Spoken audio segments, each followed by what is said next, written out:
ولا قوة إلا بالله العلي العظيم. الحمد لله رب العالمين، صلى الله على سيدنا محمد وآله الطيبين الطاهرين.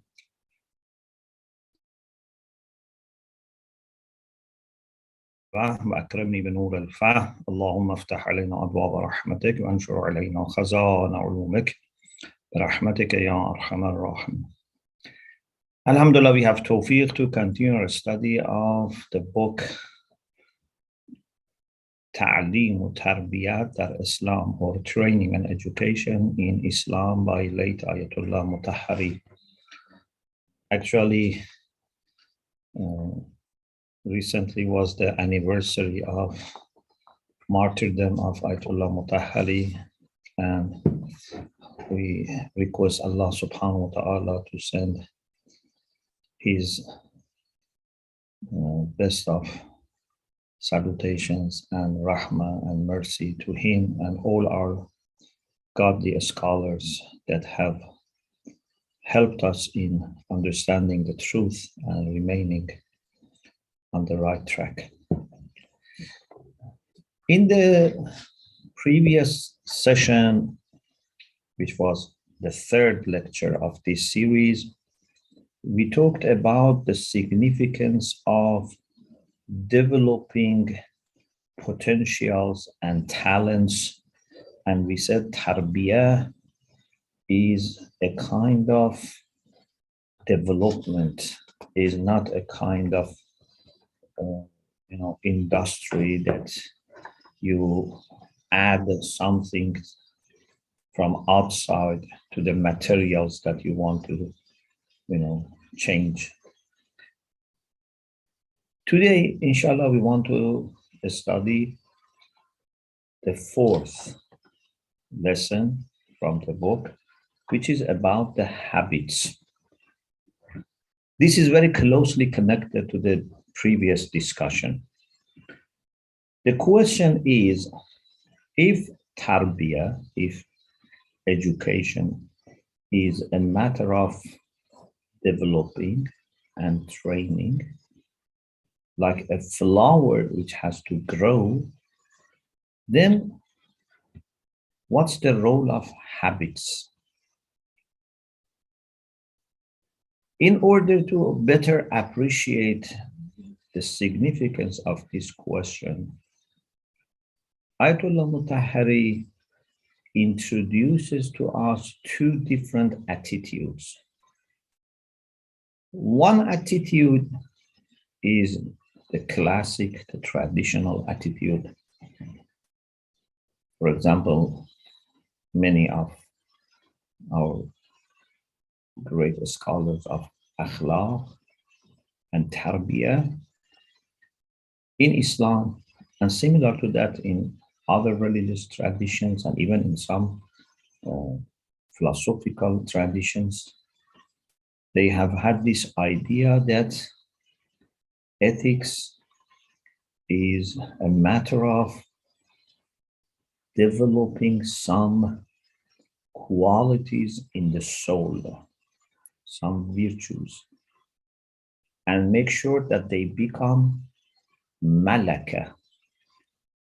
They become part of your character in the way that they cannot easily be changed.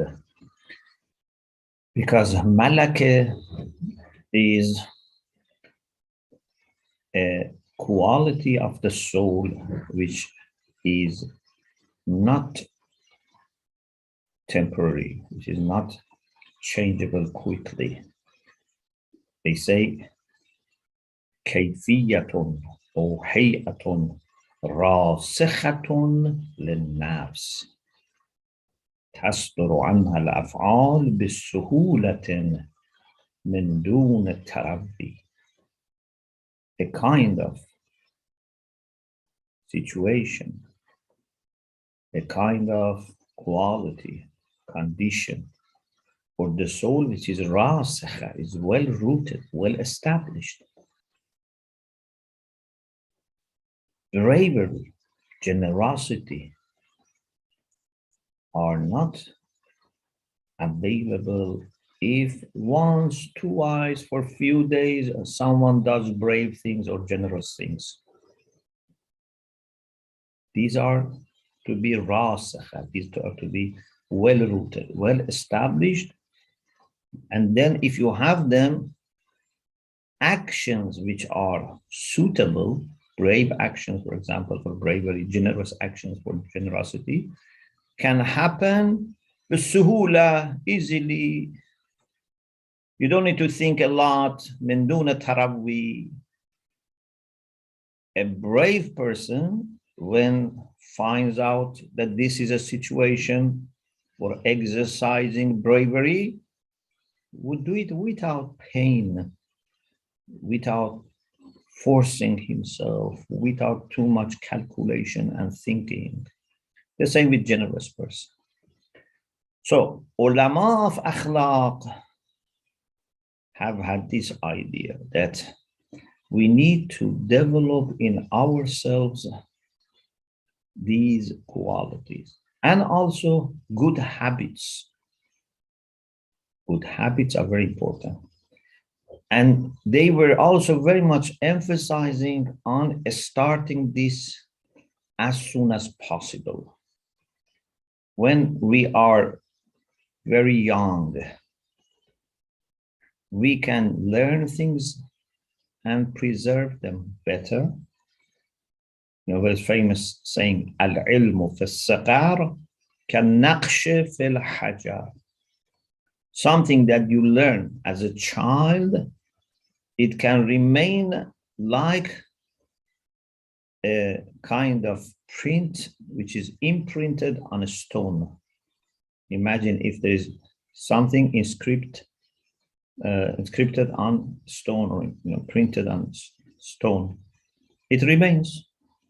If it is on soil, on clay, it can little by little be washed away, or wind, things otherwise, they remain. But forces of nature like wind, like water, like people, walking on it, etc., can wash them away. But if it is on a stone, no. Al-ilmu fi as-saghar. If when you are a child, you learn something and read and memorize, it can remain sharp. But Ayatollah Muttahari says it's not only for knowledge. Anything that you develop as a child, it can remain. Not to the extent that it's impossible to forget or it's impossible to change afterward, but it means that it would be very strong and not easy to lose them or to change them. If they are good, you don't want to lose them. If they are bad, it's very difficult to change them. So this is why tarbiyah in early years is very important. And this is also why it's very important that children have very good memories in their early childhood, because these memories of receiving attention, love, kindness, respect from family, from friends, remain in their mind and heart forever. Sometimes they are aware of it. Sometimes they may not be aware of it. It's in their subconscious mind, but still they have their impact. So ulama of akhlaq have this idea that from early years, we need to start tarbiyah. Even from before birth, even before delivery of the child, but at least when the child starts understanding the environment, hearing things, seeing things, smelling things, then tarbiyah must not be delayed, gently, proportionate to the level of their understanding, their capacity, but never we should forget tarbiyah. We should never abandon tarbiyah. Actually, the sooner the better. If we help them in developing good habits and developing those good virtuous malakat, then for the rest of their life, they have easy situation. Otherwise, it would be very difficult to change later. So, Mawlavi or Rumi has this story that I have mentioned in different lectures. It's a nice analogy. He says, there was a person who had a bush outside his home, which had thorns. People who were passing, it was not a, big, for example, lane, very wide lane. It used to be a narrow lane. So people who were passing by, the thorns of this bush annoyed them, hurt them, injured them. They were complaining to this man, why you don't remove this? And he was just delaying. He was delaying, and then years passed. Finally, this bush became so giant, huge, and was impossible for people to cross, to pass. And he decided to remove it. But he was no longer that young, strong man. Bush was getting stronger and stronger, and he was getting weaker and weaker. So he says, خاربون در قوت و برخاستن،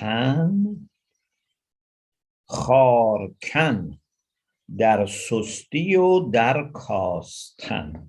Very beautiful. Khar means thorn. Kharbun means the roots of this bush with thorns. در قوت و برخاستن was becoming stronger and rising, becoming taller.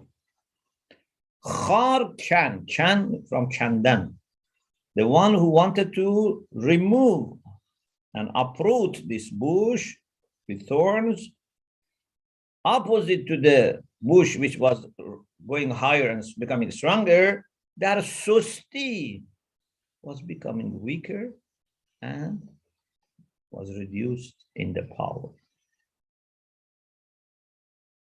What is the point? The point is that if you don't fix your problems, if you don't fix issues that are there in your mind, in your heart, bad habits, bad akhlaq, when you are young, then fighting them later, combating them later, removing them later becomes more difficult.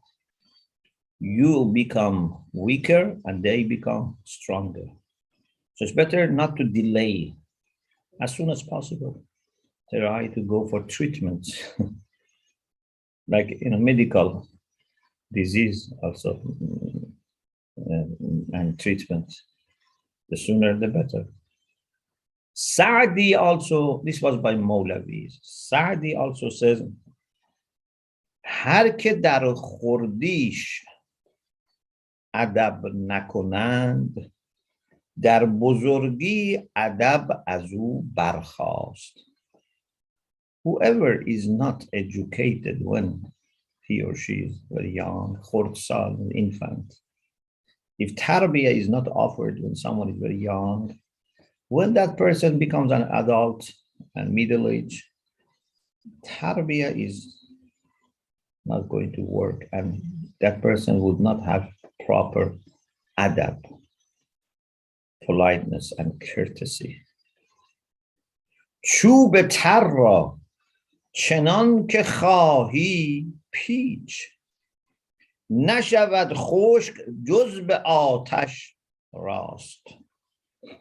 The second part has become a proverb in Farsi. When there is a tree and you take, for example, a branch, and it's still wet, young, fresh, you can twist it. Even you can give it a shape, and if it dries, remains with that shape. But a dried piece of wood, a dried branch, for example, of a tree. Whatever form it has taken, it will remain. And if you want to change it, it can break it. If you want to make sure that you can change it and not break it, you have to heat it. Those who make, chairs, desks from bamboo, etc., one of the things they do is they heat. So, نشود خشک جز به آتش راست. Something which is dry, only fire can make it straight if it is burning. This also refers to punishment of fire, that if we have lost a straight path and have developed bad habits and bad traits of character, only punishment can again make us straight. So, tarbiyah should be done as quick as possible, or at least should start as soon as possible, because we need it all the way. In Farsi, they say, با شیر اندرون شد و با جان به در رود. If something is given with milk, means when mother fosters the baby, if something at that time is given to the child, like love for Allah, love for Ahlul Bayt, kindness, adab, etc. Something which is given with milk at the time of fostering a baby only would leave when this person is dying. When the soul is leaving the body, okay, then the soul takes all this with itself or herself. So, according to them, according to our scholars, tarbiyah is a matter of developing and training, but at the same time helping in acquiring positive rituals, qualities, and habits. Some modern educationists, they are against habits, even positive habits, good habits. For example, he refers to Jean-Jacques Rousseau. These people have the idea that the main elements in tarbiyah must be free will. A child, a teenager, a young person, an adult, a middle-aged, they should act according to their own free will and aql, intellect. Nothing should weaken the scope of free will. If something becomes a habit,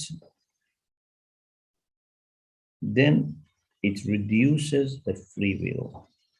So they are not happy with that.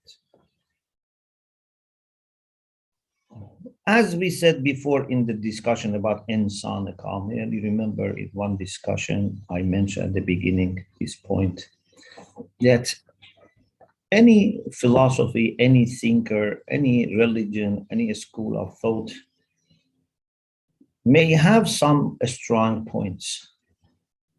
You cannot find anyone or any school that has 100% missed the truth. Actually, if something was 100% against the truth was good, because then by doing the opposite, we could understand the truth. Always falsehood decorates itself with some truth. And always people find some truth and miss parts of the truth. It's a matter of how much.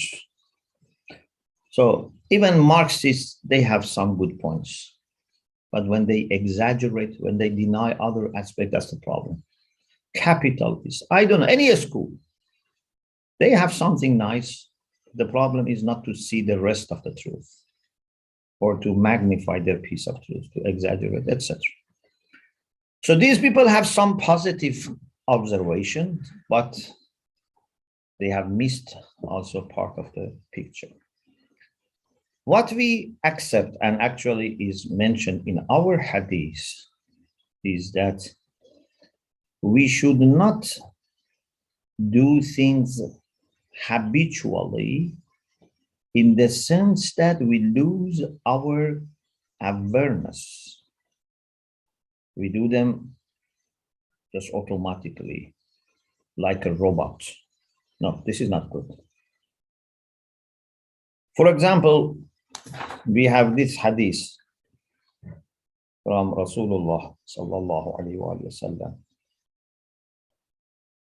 لا تنظروا إلى كثرة صلواتهم أو صلاتهم. Salawat is plural for salat. وصومهم وكثرة الحج والمعروف وطنطنتهم بالليل. لكن انظروا إلى صدق الحديث وأداء الأمانة. Some people pray a lot, fast months of Ramadan, then throughout the year, they fast a lot. They go for Hajj many times. They do many good things, many charitable work, etc. They do Salatul Layl. But Rasulullah says, don't look at these things alone, but look at Sidq al-Hadith wa Ada al-Aman. How much they tell the truth, how truthful they are, how much they deliver the trust back to the people who have entrusted them with these things, how much they are trustworthy. Then Imam Sadiq alayhi salam has a hadith which explains this. He says, لا تنظروا إلى طول ركوع الرجل والسجود. Don't look at long ruku, long sajda that someone may have. Say, oh, he must be very good because his sajda is long. His ruku is long. Certainly to have long ruku, long sajda is very good. But just having them as action would not show that this person is a great person necessarily. Why? فَإِنَّ ذَلِكَ شَيْءٌ اعْتَادَهُ. Because this is something that he's used to. He's accustomed to. فَلَوْ تَرَكَهُ اسْتَوْحَشَ لِذَلِكَ. If he stops, he feels very bad. So he does it just out of habit, in order not to feel bad. وَلَكِنْ انظُرُوا إِلَى صِدْقِ الْحَدِيثِ وَأَدَاءِ أَمَانَتِهِ. صِدْقَ حَدِيثِهِ وَأَدَاءِ أَمَانَتِهِ. Look how truthful he is in his words, how much he is trustworthy. What does it mean?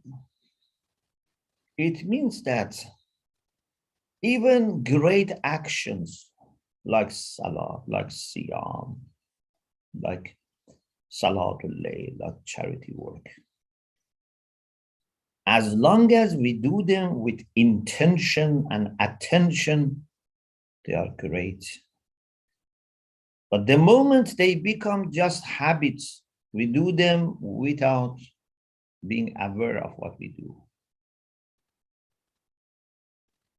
They become just a set of routines that we do it automatically, like a robot. Then they don't help us that much. Still, they're better than not doing, but they're not helping us deeply. Therefore, a person who does all these things, when is faced with a situation that he can tell the truth and face some challenge, or tell a lie and easily get what he wants, those habits may not help him to be truthful. If salat is done with intention and attention, you cannot tell lie. You cannot not give trust of people back to them. You cannot betray. You cannot be selfish. You cannot be aggressive to people and ignore their rights. But salat as a habit, yes, it can be there and people can do mischief again. Khawarij are very famous examples of people who used to do lots of salat on their forehead. There were strong effects of sajda. But did this salat help them? No. Actually, maybe because of this salat, they were proud of themselves. They became arrogant. So this point is a very valid point, that we should not do things just out of habit.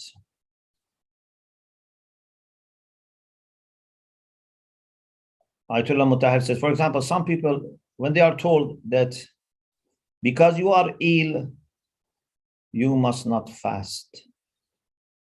They say, no, I have to fast. I have always been fasting. From childhood, I've been fasting. I have to fast. Oh, you are fasting for the sake of Allah subhanahu wa ta'ala. The same Allah who told you to fast says not to fast. Why you say, I must fast? This shows that it has become a habit, and he enjoys more when he acts according to his habit. Of course, there can be other explanations, but this is maybe one common possibility. Well, one of ulama used to say that if someone has been imam of jama'ah in a masjid, and for, I don't know, years, 30 years, 40 years, 50 years, he has always been attending jama'ah on time, never missed any jama'ah. Is this a good thing? Some people say, oh, mashallah, so much of dedication. For tens of years, this imam of jama'ah never missed one salatul jama'ah. But one of ulama was saying that actually this is very worrying. Why?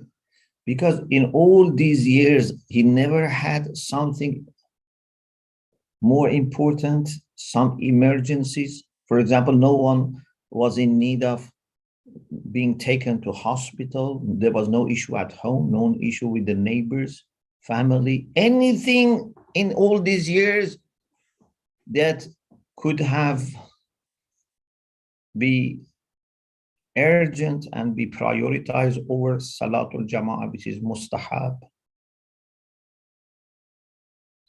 It's very unlikely to think that, it's not impossible, it's very unlikely that for years, never something more important happened. So this alim was saying that we have to be very careful. We should never be too much attached even to good things, because if they become like habits, or if we think they are, wajib all the time, then we may miss some other thing that might be more expected from us by Allah subhanahu wa ta'ala at that time. You want to go to Salatul Jama'ah, that's great. But then it's raining. You see a lady carrying child is on the street waiting for someone to give lift. You have the choice. You can go for Salatul Jama'ah. You can help this lady. Which one is more pleasing to Allah subhanahu wa ta'ala? Of course, conditions are different. Sometimes if you don't give lift, there is a taxi behind, taking this lady. There are lots of factors, but I'm saying we should always be open to find out what Allah expects from me at this moment. Don't seek Allah's pleasure always where you expect. Many times Allah's pleasure can be where we don't expect. And Allah wants to see how alert we are. And I always say we should look around 360 degrees so that we don't miss any opportunity. Like Musa alayhi salam. If Musa alayhi salam was just looking to the road in front of him, he was not seeing the fire on the side of the road and would have missed the great opportunity of receiving revelation from Allah subhanahu wa ta'ala. So you have to look around and see what Allah wants from me. Don't say, no, I just want this sawab. I just want this action. Anyway, these are beautiful, valid points that we have to be open, we have to be vibrant, at the same time that we don't lose our lines of practice, our regularities, but we are not doing things as a robot. The beauty of telling truth and ada'ul amana is that because they are with different people, with different issues, different risks, etc., they never become robotic action. But because Salat has very fixed structure and, you know, Salat al-Zuhr is this much, what you have to do, Salat al-Zuhr, Salat al-Asr, therefore, they can become robotic actions if you are not careful. By the way, even for Salat, it's good if you can use things that would not let particular thing take shape in you. For example, for qunut, for sajda, the last sajda, use different du'as, different dhikrs, apart from wajib ones, for mustahabat, so that there is something changeable, so that it doesn't become robotic. But what is not valid in the idea of those people who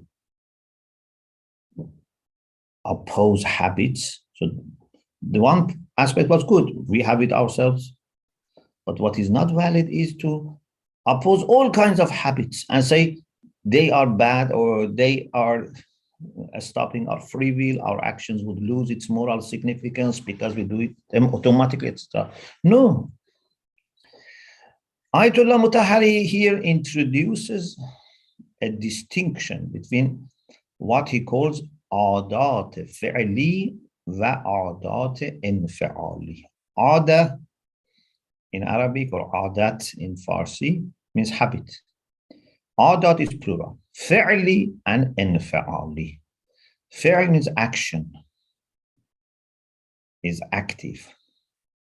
انفعالی is passive, is reactionary. عادات فعلی are very good.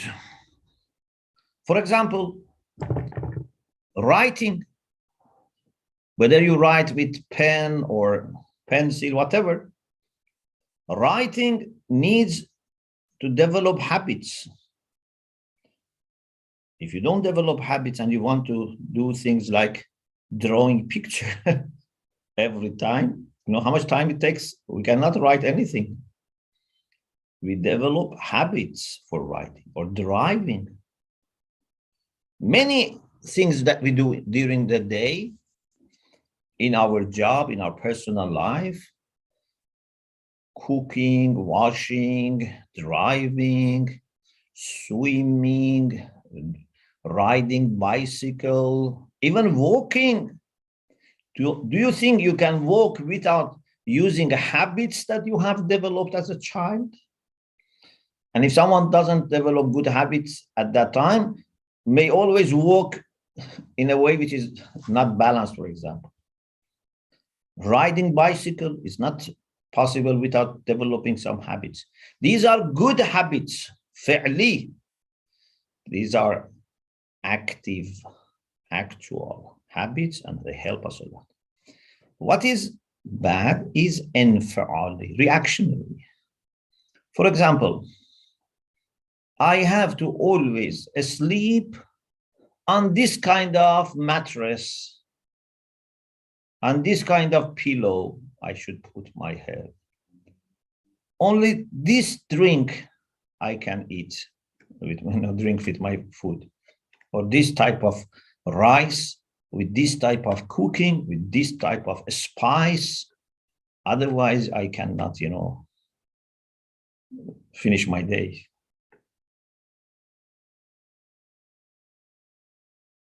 These are things that are negative because they bring weakness, they bring reliance, dependence, they restrict your choices, they make life for you and other people difficult.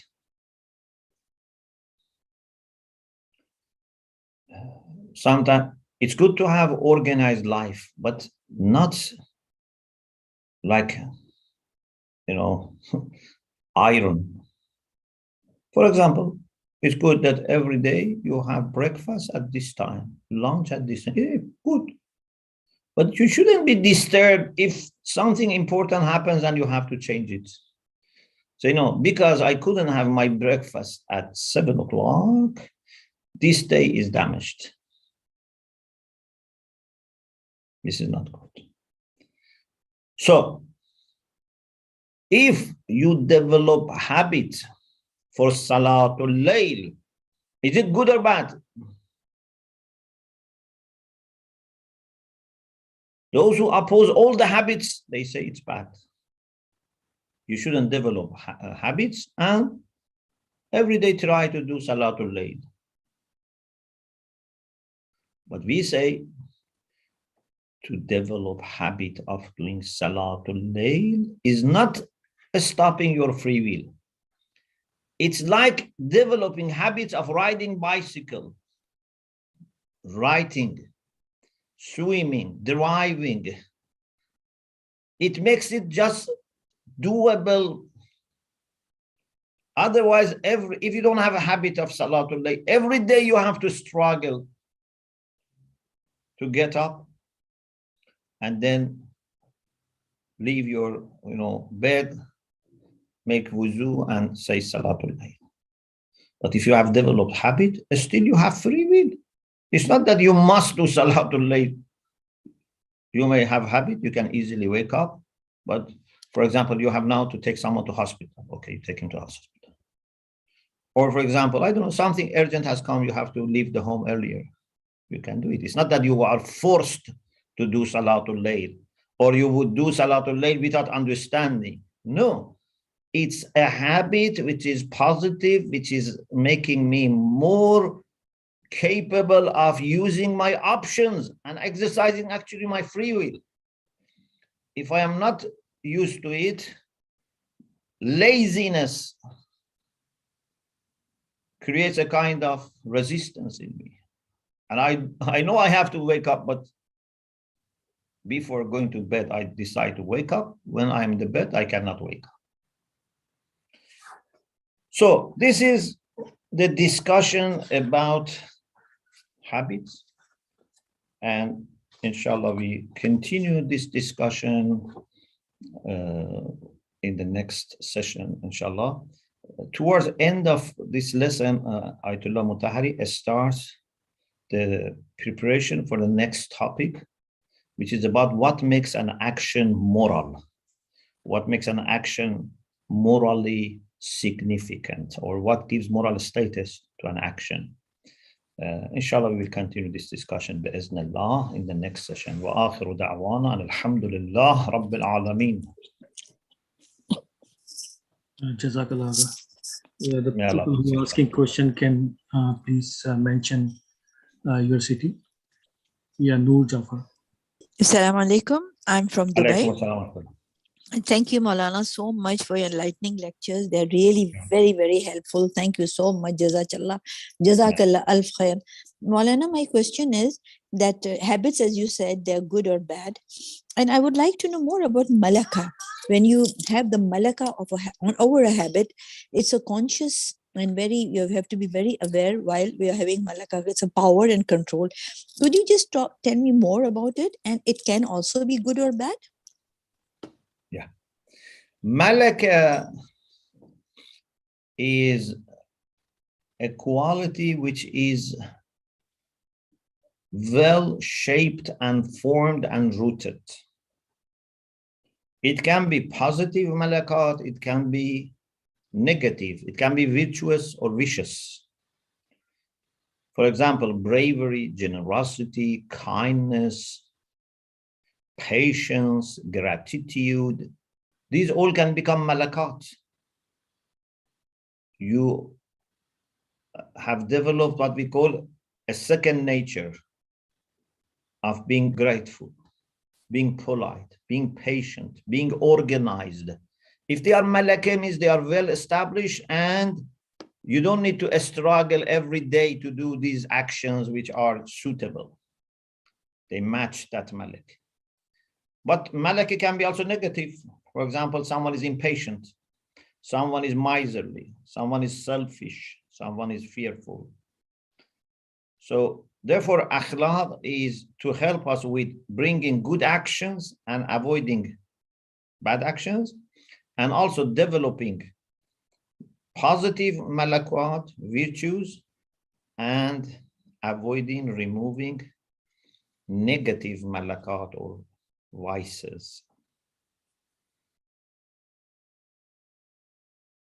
If these malakat are developed, positive ones, virtuous ones, they make life very easy for us, and also we will be resurrected with these malakat.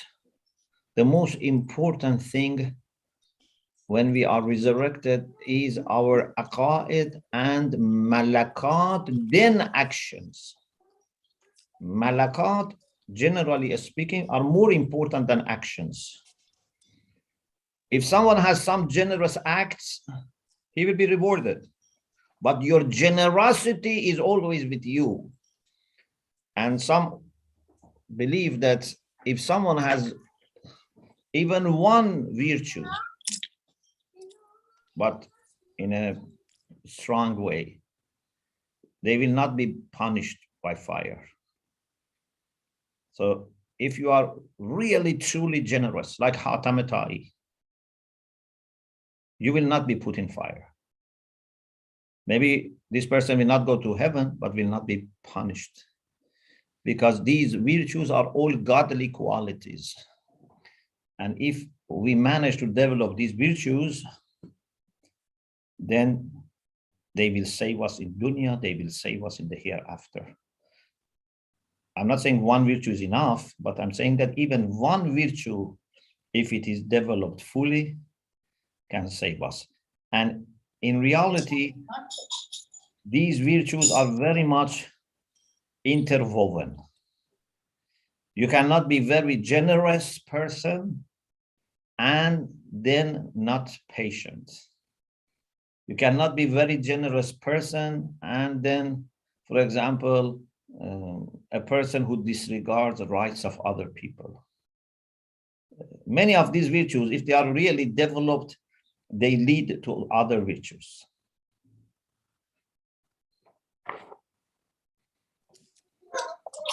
So Maulana, my question is like, malaka is a virtue and it's different from habit, because it is done consciously with a lot of awareness, and also you have to control it all the time. You can lose it. One can lose it very easily as well. Is that correct? So malaka is about virtues or vices. Habits are more actions, but when these actions become habits, they resemble malakat because they have become fixed. But habit can be action. For example, habit of waking up at certain time. It's a habit. It's not, we don't call this malakah. But it's very similar to malakat.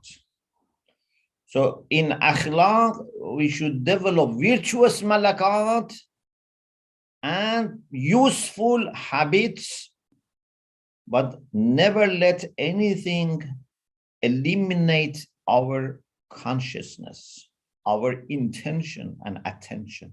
Do things with intention and attention. For example, I do tasbih of Lady Fatima. It should not become something that I do it without attention. Just Allah Akbar, Allah Akbar, Allah Akbar, without attention. Still, it's useful. I'm not saying it's useless, but when it is with attention, it works in a different way. Every Allahu Akbar that I say, I should say it and mean it and let it go in my heart.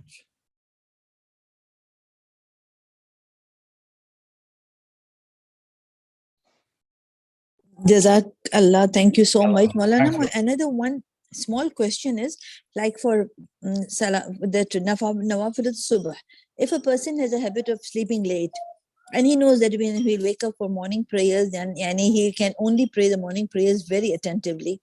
So if he prays Nawafil al-Subh before sleeping and then like 11, 12, 1, and then wakes up and prays only wajib, only farz of Subh, is it okay? You mean Salatul Layl or Nafil? No, not Salatul Layl also. If he sleep before sleeping, he prays Salatul Layl, and then after that he prays the Nawafil al-Subh. And then he goes back to sleep like 11, 12, 1, 2, and then he wakes up for the Fajr, and so he's fresh, little fresh, and he can easily and nicely pray Fajr with a lot of attention. But if he has to pray the Nawafil also, then he feels a bit tired. It's not a problem. Not a problem. First, you feel tired, but little by little, you get used to it. For young people, it is possible to do Salatul Layl before they sleep, if it is before midnight. After midnight, everyone can do Salatul Layl. Midnight for Salatul Layl, okay? Because midnight for Salat al-Maghrib is different from midnight for Salatul Layl. So after midnight, everyone can do Salatul Layl. Young people can do it whenever they go to sleep in the night, even if it is before midnight. But people who are not young, then if they miss Salatul Layl, they should do Qadha. So after they wake up, after Fajr, they do Qadha of Salatul Layl. Okay. And Nawafil is fine. If he sleeps before sleeping, when prays Nawafil. Again, if Nafila is before its time, for example, Nafila of Fajr is after Fajr. You cannot do it before Fajr. But you can do Qadha if you miss it afterwards. You cannot do earlier, but you can do Qadha. Only there are some flexibility with Salatul Layl, and also if you do Salatul Layl few rak'ah before Fajr, you know, some details about Salatul Layl, Salatul Fajr, you check the Risalah of your marja. But for example, I cannot do Nafilatul Fajr at Maghrib. I cannot do Nafilatul Zuhr in the morning. Everything has a fixed time. You cannot do it before. And if you miss it, you do Qadha. Thank you so much. Thank you very much. There is a question in chat. Fajr Mustahab cannot be done before Fajr time. I think, is it a question or? Yeah. So cannot be done before Fajr. For example, now is 7 p.m., 8 p.m., 9 p.m. You say, I want to do Nafilatul Fajr. You cannot do Nafilatul Fajr so early. Only they may allow, you check your marja, if you have done Salatul Layl and still there is time till Fajr, maybe they allow Salatul Fajr before Fajr after certain rak'ah of Salatul Layl. Just check. But 7 p.m., 8 p.m., 9 p.m., 10 p.m., just you want to do Nafilatul Fajr? No. Or during the previous day, You want to do Nafilatul Fajr? No. Nafilatul Fajr is after Fajr, before Salatul Fajr. It's the main time. Exception might be there, as I mentioned, but not too early.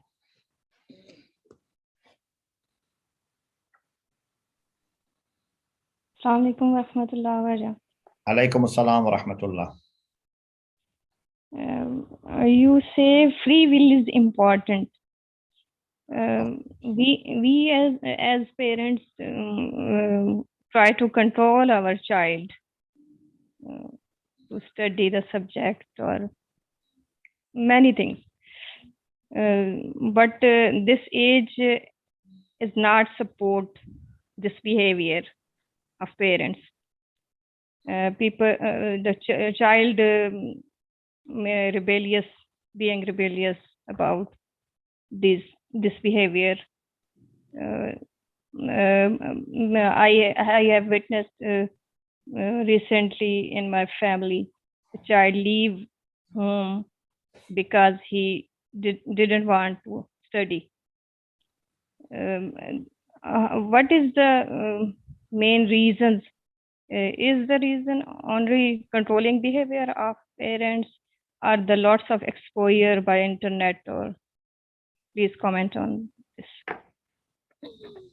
Yeah, there can be different things, different factors.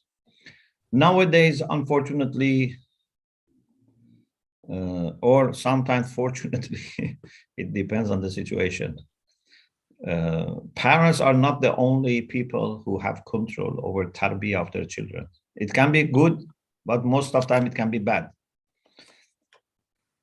If parents are not able to do their job properly, so it's good that some help is available from outside. But the problem is that many times these external factors force themselves into the life of the child, and even parents either are not aware, or they cannot sometimes do anything, or if they want to do something, then the child thinks that he is pressurized or she's pressurized, etc. It's a very, challenging time. So what we need to do is we need to start tarbiyah as early as possible. When you have more time with your children, they are more attentive to you. A time comes that the child wants to just imitate parents. When you are saying salat, even without you saying you should say salat, the child wants to imitate you in salat, wants to imitate you in everything you do. You must use that time and make sure that they are well tuned into the value system that you have found to be working for you, for humanity. It's not that, we just have some superstitious ideas that we want to pass on to the children. No, the things that are based off our, studies, based off knowledge, based off ma'rifah, we have received from our godly scholars. We have them working for us. We want to make sure our children are not deprived of those things. So we have to start as early as possible, but gently, patiently, and continuously. Not aggressively, harshly, with on and off. Few months put lots of pressure, a few months leave it. No, continuously but gently, and be steadfast. When the child becomes 8, 9, 10, you must have almost finished the job, and just make sure that it continues. But if at 8, 9, 10 we want to start, it's difficult, because now they spend lots of time in the school with others, system, different societies have different educational values. It becomes too late. Although we should not be hopeless and despaired, but we have to make sure that by 8, 9, they have already got most of the things, and just they have to maintain and nourish. we mostly witness in our society, fathers didn't try to talk with son in teens. We witness they have lots of distance between both. Yeah. So this is a very important point. Sometimes this happens. And sometimes it's not because they don't want it, but maybe they don't know how to do it, or they want the children to go to them because they don't want to impose themselves. Mothers can have great role here. So mothers who are wise, they try to make the relation between father and children better. Don't try to replace father. Try to make relation of father and children better. Say positive things about father to the children. Say positive things about children to the father. Try to make the relation better. Don't think that you can alone do everything, or don't think that you have to do the job of father. They don't need father. No. Try to be a good link and be a good manager. As a mother, you do your own part, but also try to improve the relation between children and their father. It's very important.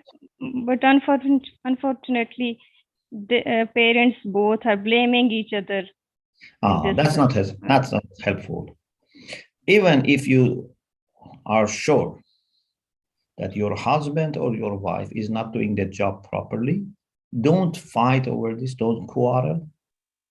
Just, do you see anything positive they do? Even once in a while, highlight that. MashaAllah, you did this. I am very happy, very grateful. Thank you very much. I don't know what I can do without you. Say these things and try to encourage that person. It is too much difficult for mother, because mother want to relieve their child instantly. But father try to understand child and explain him.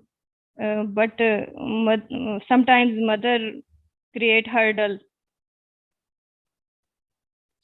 Yeah. Tarbiyah is not something easy and is not something that can be done quickly. We need father and mother to help each other. If father and mother are on the same page, most of the time children also will follow them. But if they are disagreeing, if they are arguing all the time, quarreling, they give different signals to children, they use children against each other, this will damage children. So if you have a husband or wife that is well understanding and committed, mashallah, alhamdulillah. If not, this doesn't mean you cannot still try to create peace and harmony in the family. You can do, it's more difficult, inshallah, you have great reward. This is your jihad, this is your struggle for the sake of Allah. But even if you can involve your husband or wife, 20%, 30% is better than nothing, and is better than fighting over it. Many things we have to do before marriage, for example, to discuss things, or before having children, to discuss, to set up our policies, etc. about tarbiyah. Now with peace, with patience, inshallah. Thank you very much. May Allah bless you, inshallah. Thank you. Jazakallah. Yeah. Unmute your mic. There's some iPhone, I don't know, sister or brother.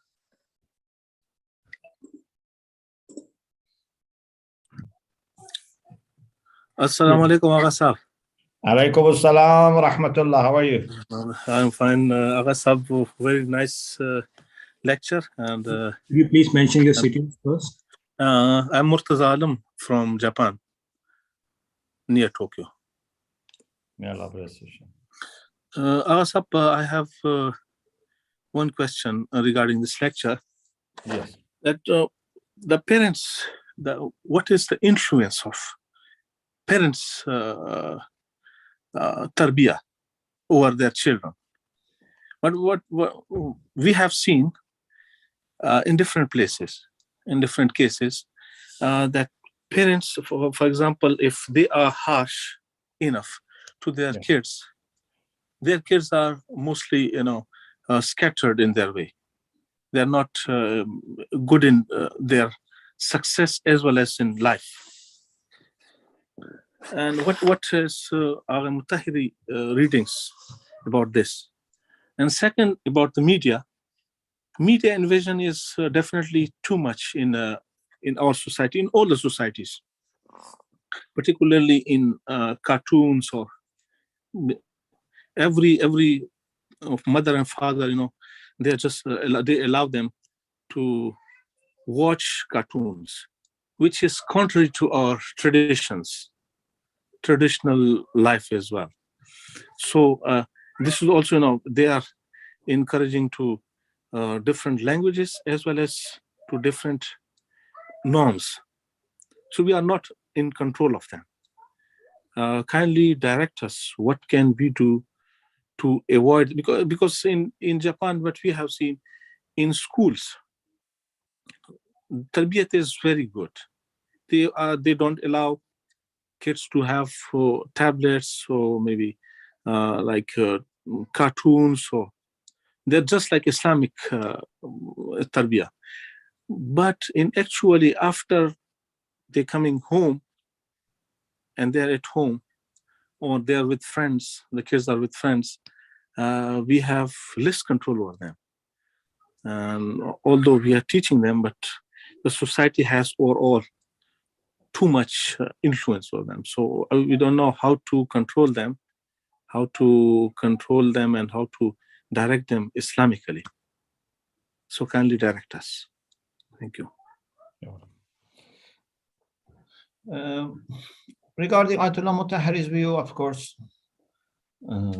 he has discussed this issue in different parts of the book. So inshallah, if you follow these lectures from beginning to the end, then you can develop a comprehensive view about his idea. Although this is only one of his books, and in the book Insan Kamil also we had many things that can be foundation for this tarbiyah. Parents have great role, but as I said, this is a challenging time, because in the past 90% of the job was done by parents. And you could also, for example, choose what type of school they want to go, what type of, teacher would teach them at home, etc. Society was in harmony with family, with community. But now sometimes we live in a society which is totally different from our community, from our faith, values. And sometimes there's only one school, for example, available. Of course, you can do homeschooling, but sometimes parents are not trained for that or are not capable. Anyway, it's a challenging time, although it has also its positive aspects as well, because today for people who are understanding, who are wise, who can discern, it's good that we have lots of things available. But for children who are not experienced, who are not wise in their selections, it's a challenging time. So parents need to very much educate themselves about parenting, about tarbiyah. So you can, for example, when your child becomes ill, you can take them to doctor. But many times for their tarbiyah, you are the only one who should help them. So you have to learn something like, if there is no doctor, you have to become a little nurse at least, to help your family. Now, for a spiritual thing, religious things, you need to be somehow educator of your family. So Islamic education is now very much needed, more than any time in the past, about especially parenting, about tarbiyah. And you should not take things as trial and error basis. You mentioned very good example, for example, about, using tablets or smartphones. We should not let these things be used by our children just as soon as they become available, or we can afford to buy them for our children, or because most of children have them at this age, we have to give them at this age. We should see what's the best time for them to have these things. But we should have prepared them already so that when we don't give them this, they don't think, we are depriving them and they are losing something, great. So we need to be in control of everything that we do for our children, not to be driven by fashion, by media, by films, by cartoons, by children books that the school may give them. We need to be in control of everything as much as possible. And of course, if there are like-minded families, parents, and they can make their children play with each other in a supervised way, discuss with others, so that their relations are again supervised by you and with reliable people, that would be great help. So our main assets in this age are family and community. If we do well in family and community, then when they go to the larger society, they can shine, inshallah.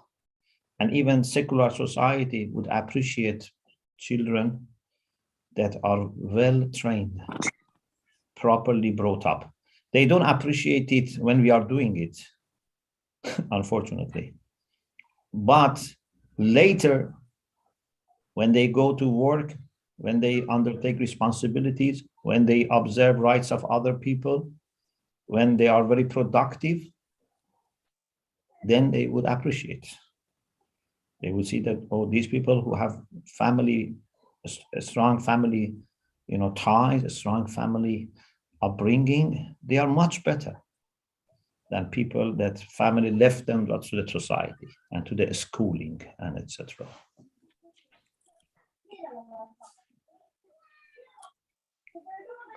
Yeah, Asab, thank you so much. It's very comprehensive answer. And indeed, it is a fact that media has high influence for the children, and parents have to cope with that. So thank you so much. Thank you so much.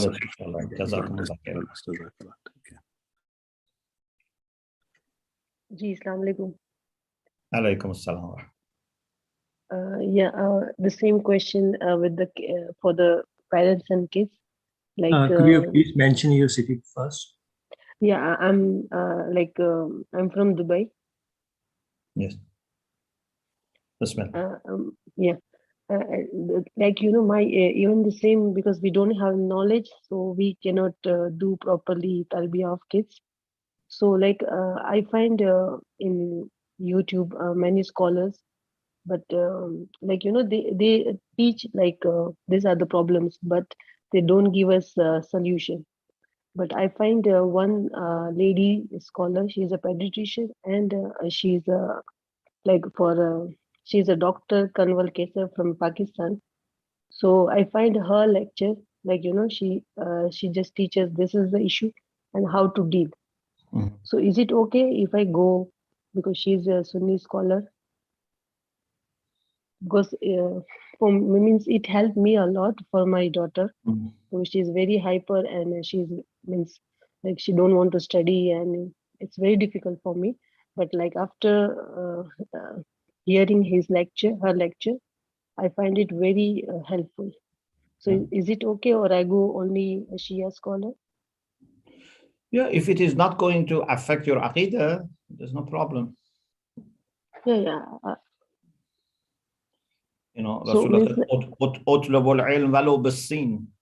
Seek knowledge even if it requires to travel to China. Okay.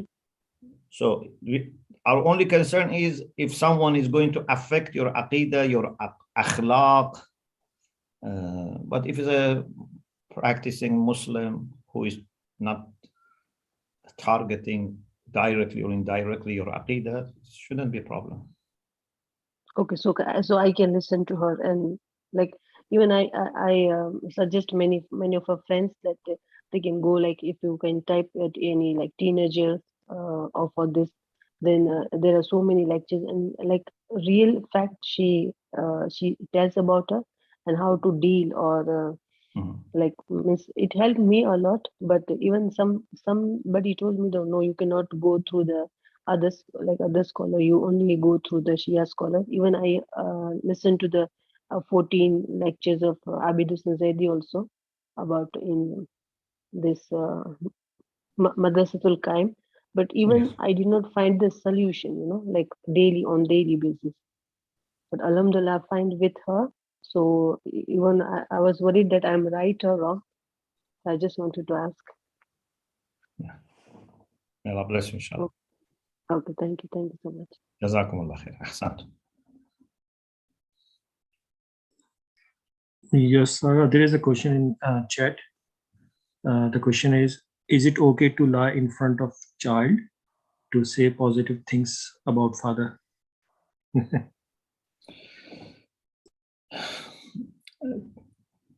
This is not a lie. I said, if father has, positive things, mention to children. And I don't think anyone is free from positive things. Even a very bad person certainly has positive things. But if needed, in order to reconcile between father and child, between two brothers, two sisters, etc., if needed, ulama say, for islahu dhat al-bayn, telling a lie is permitted. If needed, there is nothing good you can find and you have to tell a lie so that child doesn't hate his father or father doesn't hate the child. Husband and wife are going through difficult time and the only way to save their marriage is to tell lie. Normally, ulama say, islahu dhat al-bayn is one of the exceptions for which telling a lie is permitted. You try other ways, you try not to tell lie, you try to, for example, say things, we say tawriya. Sometimes something has two meanings. It can be understood in a different way. And that's not a lie. That's, saying something that can be understood two ways.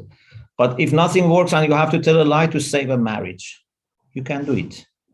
Because saving marriage, saving relation with people, islahu dhat al-bayn, reconciliation is so important that if the only way to do it is telling lie, is purposeful. You can check your marja, but I think there is no exception as far as I know. This is very much accepted that islahu dhat al-bayn is an exception. But I don't think we need to reach this point many times. We just need to bring to the front positive things which are sometimes hidden by bad things or by negligence, etc. Otherwise, every person has some good things. Jazakallah. There is no question, so May Allah, inshallah, bless all of you, and let us end with dua faraj, inshallah. اللهم صل على محمد وآل محمد اللهم كل وليك الحجة ابن الحسن صلواتك عليه وعلى آبائه في هذه الساعة وفي كل ساعة وليا وحافظا وقائدا وناصرا ودليلا وعينا حتى تسكنه أرضك طوعا وتمتعه فيها طويلا وامنن علينا برضاه وهب لنا رأفته ورحمته ودعاءه خيرا.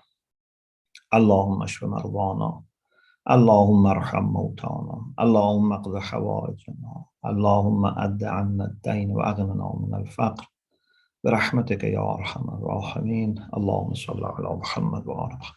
May Allah inshallah help you in all your affairs, especially in tarbiyah of your children, and may Allah inshallah help our children to grow and shine inshallah, in our life and life of our community and humanity. Jazakumullah khair.